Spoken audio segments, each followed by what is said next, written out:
Welcome to the HCI family of podcasts. We're your source for personal, professional, and organizational growth and development.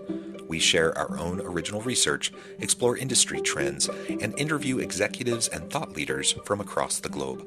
Join us for practitioner-oriented content around all things leadership, HR, talent management, organizational development, and change management. Maximize your personal and organizational potential with the HCI family of podcasts. Robin Hills, welcome to the conversation today. Jonathan, it's a pleasure to be on your show. Thank you for having me. It's a pleasure to be sitting down with you. You're joining us from the UK. I'm south of Salt Lake City in Utah. And today we're going to be talking about the future of emotional intelligence. I think this is a really fun topic. I always like talking about emotional intelligence, generally speaking. And in this day and age of technological disruption, artificial intelligence, deep machine learning, advanced robotics, advanced automation. I think emotional intelligence is as important as it's ever been. As we think about how to lead in the modern workplace and in the future of work. So this is what we're going to explore and unpack together today. As we get started, I wanted to share Robin's bio with everybody. Robin Hills is the director of EI for Change, a company specializing in educational training, coaching, and personal development focused around emotional intelligence, positive psychology, and neuroscience. He has taught over 400,000 people in 195 plus countries how to build resilience, increase self-awareness, and understanding of others. His educational programs on resilience and emotional intelligence cover the most comprehensive and detailed education of any emotional intelligence organization and are today used in educational establishments in South Africa and India. Robin is the author of 2 books and has, through his work, developed the experiential coaching methodology, Images of Resilience, to support cathartic conversations around resilience. He has delivered keynote speeches at conferences across the world, including at Harvard University, and sits on the Northwest Committee of the Association of Business Psychology. There's a lot more I could say, Robin, but I'm going to pause there. Anything you would like to highlight by way of your background and personal context before we dive on in? Thank you for giving me this opportunity. Those numbers that you quoted are out of date. It's 500,000 people have taken courses, and it's 200 countries. I didn't even think there were Nice. that many in the world, but those are the figures to date, and it seems that they're increasing in popularity. And I was honored earlier this year in receiving a doctorate from a university in Mexico based on my work around emotional intelligence. I'm deeply humbled by this because it was something that was very unexpected, Mm. but it's in recognition of my ability to bring emotional intelligence into the workplace and make it practical and make it applicable. I love it. I love it. You've done so many great things. And again, thank you for sitting down to chat about this. So maybe to start with, we all know the term emotional intelligence. It's thrown around all the time. Maybe start by just telling us what you mean by emotional intelligence, because I think we tend to conflate a lot of things with the term, and it has a very precise meaning and something that I think you can lay out for us. Sure.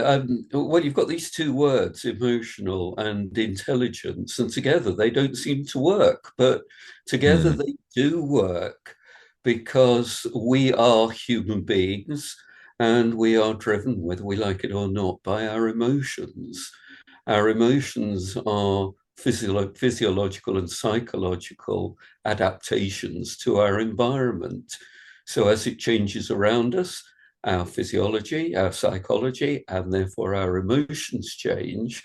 So, going back to your simple question, what is emotional intelligence?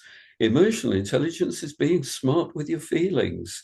It's mm. applying your intelligence to your emotions in order to make good quality decisions, build up authentic relationships, and take appropriate action. Sounds very simple. It is an extremely difficult construct to work with because it is so misunderstood. And of course, because we don't really understand our emotions as well as we should do. there's that those simple aspects, yet it's hard to do. It's hard to develop emotional intelligence. It's hard to practice it sometimes, especially when we're in the throes of just day-to-day busyness and the grind of work. When we're faced with the challenges of the deep work of relationships, of the interpersonal challenges that we all face when there's conflict, that's when it's really put to the test, right? It's easy to be quote unquote emotionally intelligent when everything's fine, when everything's happy, and we just go about our pleasant day with people that we like. It's hard to be emotionally intelligent when there's stress, when there's discomfort, when we're frustrated or angry, and when we're in the face of challenge that we're interacting with people around us. That's when it's really put to the test, and we have to decide how we're going to respond and how we're going to react. And that's the reality though of the world that we're in, because more often than not we're going to be in those types of situations because there's constant disruption around us, there's constant change around us, and people are looking to us as leaders to see how we're going to respond and to see how we're going to react and be supportive or not supportive of our teams in those types of moments. So given that kind of a context, given that kind of an environment, what aspects of emotional intelligence do you think artificial intelligence might be able to replicate in the near future? What aspects do you think it won't be able to replicate that we as humans are going to be able to continue to hold on to as unique human components of who we are and what it means to lead and interact with each other? Well, I think the important thing to state up front is that artificial intelligence cannot and will never have human emotions because Mhm. artificial intelligence does not have a human brain. And so, because of that, there are certain things that we can do as humans that artificial intelligence will never be able to do. Um, I've got to say up front that I think artificial intelligence is a very good tool. It's not brilliant, it's very good. There are still elements of it that need working through and need developing, and hopefully it will develop in the right direction. But all this fear that people have got about artificial intelligence overtaking the world and we're all going to be replaced by robots is complete and utter rubbish. What we've got to do well, what we've got to do is to recognize our human qualities, and we've got to live, breathe, and emulate them in this world of artificial intelligence. And remember that artificial intelligence is just a tool. What is it that we can do that artificial intelligence can't do? Well, we have creativity and innovation. We can look at art. Art is fundamental to us being human. It evokes emotions. That's what art is all about. So, whilst artificial intelligence can churn out some really great pictures, they're not originals. And Mhm. really, we've got to look at how we express ourselves through art. That brings into play, because we as human beings enjoy playing and we enjoy acting out things. So we enjoy going to films. We're not going to go to a movie that's just replicated by robots. It's just not going to work. Humans care for each other. Yeah. Not only do we have empathy, but we have the ability when we're ill or when we're not at our best to have people who actually care for us, which brings in a very deep human emotion, that of love. Um, and this is a fundamental emotion that we all experience and we all crave. And most of us are very lucky to be able to find a level of love that keeps us going. Now, that's a very interesting emotion to talk about when we're talking about the business environment. And a lot of people equate that emotion more to some kind of sexual gratification within the work environment, but it's not. I often say to people, well, do you love your work? And they will say, yes, I do, or well, no, I don't. But it's an appropriate association of that word. The other thing that we do as human beings is we search for meaning in our lives. And this pulls into question our spirituality, our search for meaning, our relationship with God, whoever or whatever we conceive him or her to be. And this is a fundamental part of being human. This is something that is beyond the comprehension of um, of artificial intelligence. It involves emotions and emotional intelligence, but I think it's a separate intelligence that we need to consider when we're looking at artificial intelligence. And then bringing everything back around into the work environment, we take our leadership cues from humans.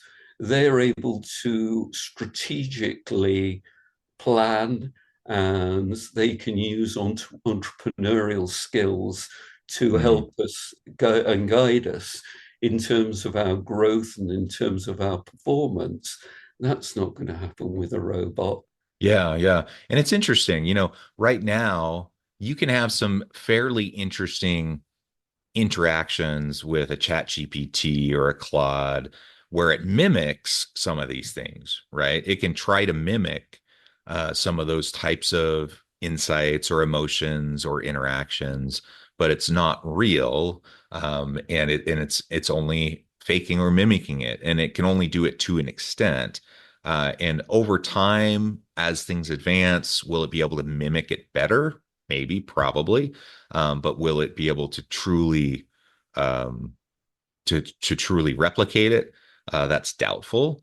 And, and so there's always going to be a place for the truly emotionally intelligent leader, the truly emotionally intelligent romantic partner, the truly emotionally intelligent friend, comrade, right? The coworker. We always are going to need to be able to work together in collaborative, creative, innovative ways. And I don't think that's ever going to go away. In fact, I think that's going to be ever present and even more important in not only the modern workplace, but in the future of work as we have continued technological disruption, as we have continued disruption and uh, uh, automation and improvements in terms of technologies.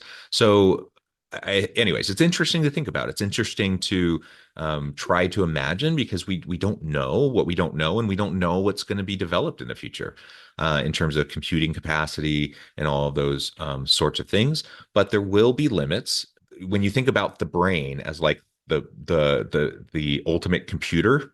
You know, if we think about the brain versus an actual compute like the computers that we have, the brain has infinitely more capacity in terms of like processing power, computing power, the neurons firing and all of those sorts of things.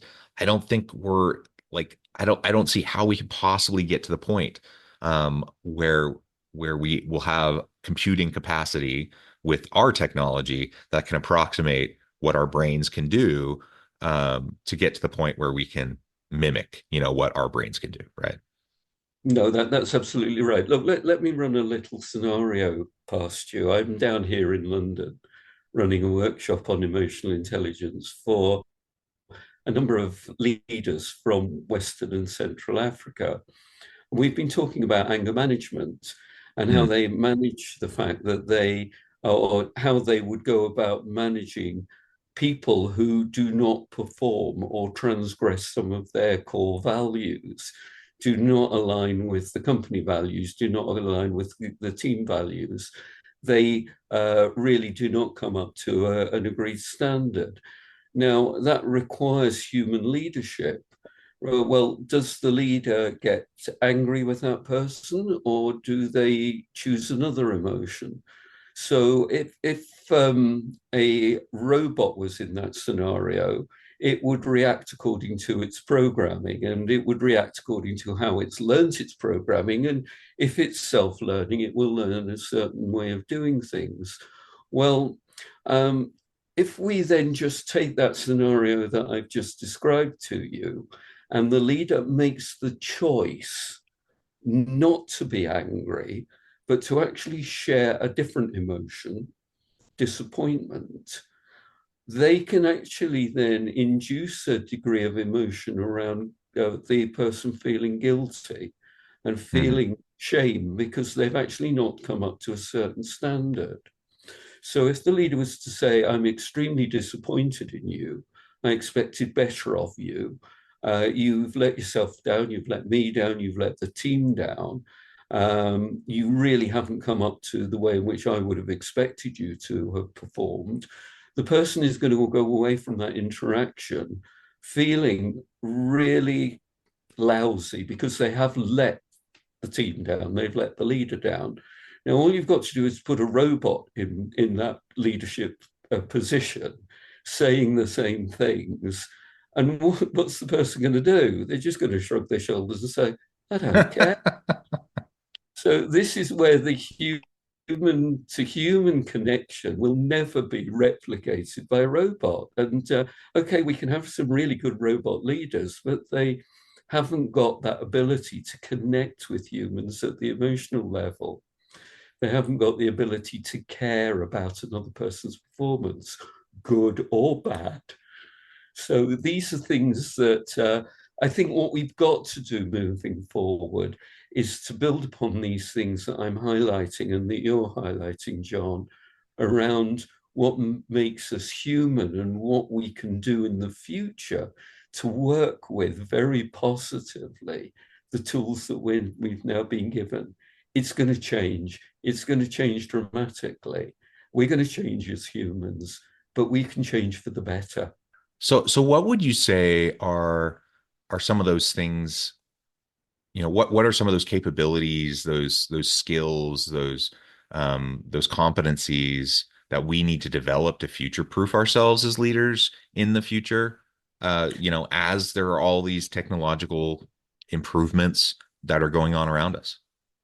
I think the key component, which is a key fundamental component of emotional intelligence that we really do need to focus in on, is empathy.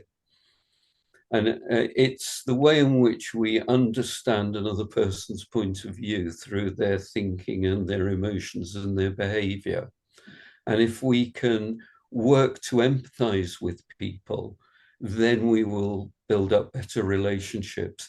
This is something, again, that a robotic brain, a computer brain, will never be able to do. But even though you and I are thousands of miles apart, you and I are empathizing with each other. And by so doing, I am influencing your brain structure and you are Mhm. influencing my brain structure. And my brain is going to change as a result of my interaction with you, John, and yours will change according to the interaction with me. Now, that's not going to happen with a robot. Yes, the algorithm might alter slightly, but the fundamental components of that brain will remain exactly the same. Whereas ours are a lot more plastic. We Yeah. have, uh, hundreds of thousands, billions, millions of years of evolution to get to this point. It's not going to happen with a bit of programming over a few decades. I can't help but think, as you've been sharing some of, your analysis here and experience, I think of examples like Star Trek or Star Trek: The Next Generation. I think of if for anyone who has watched that show, and you think of the character Data, uh, who's the robot who's part of the crew. And what does he lack? He lacks empathy. He lacks emotion. He's very smart. He can compute and come up with decisions immediately. He's a great asset. He's a great tool, but he lacks emotion. He lacks empathy. He lacks humor. He lacks the ability to connect, on that personal level. And it's exactly what you're describing, right? It just is fundamentally different than a human to human connection. And so as we move into the future of work, as we try to shore up our, as we try to future proof our own, jobs and make sure that we are relevant in the future, we try to develop our competencies and capabilities for the future. Yeah, we need to lean into what makes us human, our empathy, our emotional intelligence, our creativity, our innovative capacities. Like those are the things that set us apart. Those are the things that are just fundamentally different than what advanced robotics and deep machine learning and artificial intelligence are or can do or will be able to replicate. And so let's lean into those things. That's going to set us apart as leaders today and tomorrow, and will allow us to be better leaders, certainly, but also it'll secure our jobs. It'll help us to set our organizations forward. Yeah, apologies. There's police siren going past, which the microphone will have picked up. There is one other component that we do as human beings very, very well that the robots, artificial intelligence computers find incredibly difficult to do, and that's to make judgments and decisions. And it's as simple as, do I buy a red car or do I buy a blue car? It's emotional decision that drives that decision. Either car will get us from A to B, and it doesn't matter what the color of the car is, which is where the computing algorithms are really going to fall down. So if we then chunk up that judgment and decision making to a bigger, broader, and more important level, we are then in a position where judges and lawyers are going to be future proofed because they will use their intuition and the nuances around what they're hearing to make appropriate judgments. So this is another area where we can retain our elements of humanity. And then there are other things where creativity and judgment comes in. Things like, look at the wonderful background behind you, John. That will have been put together by an interior designer.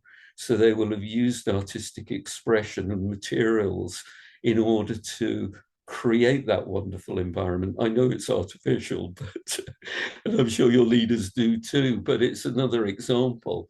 And then after the interview, it's early evening here in London, so I'm going to go out to a restaurant and enjoy a meal that will be cooked and put together by a chef using their skill and ingredients to make it really tasty and really rewarding for me in terms of not only the flavors and the textures.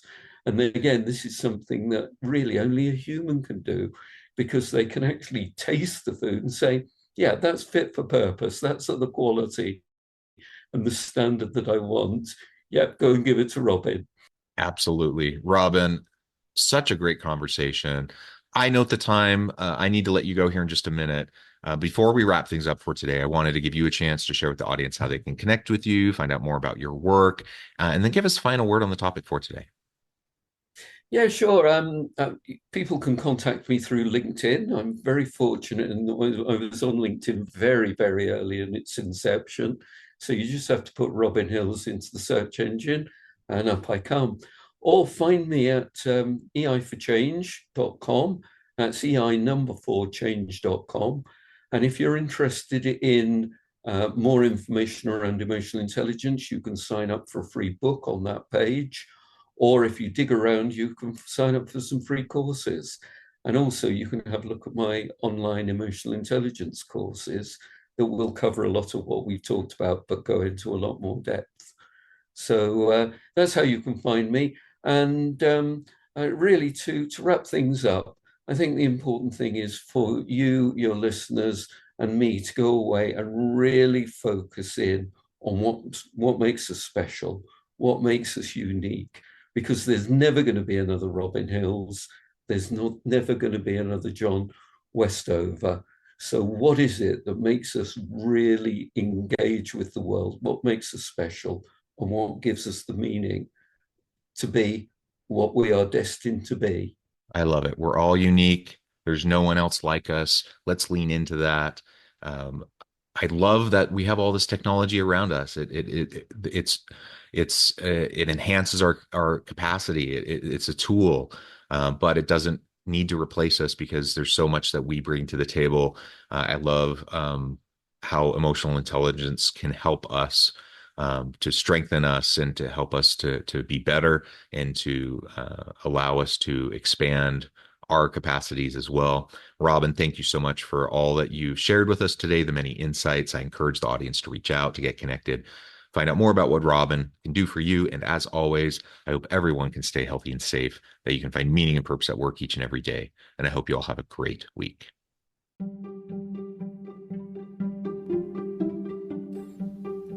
Thanks for joining us for this episode of the podcast.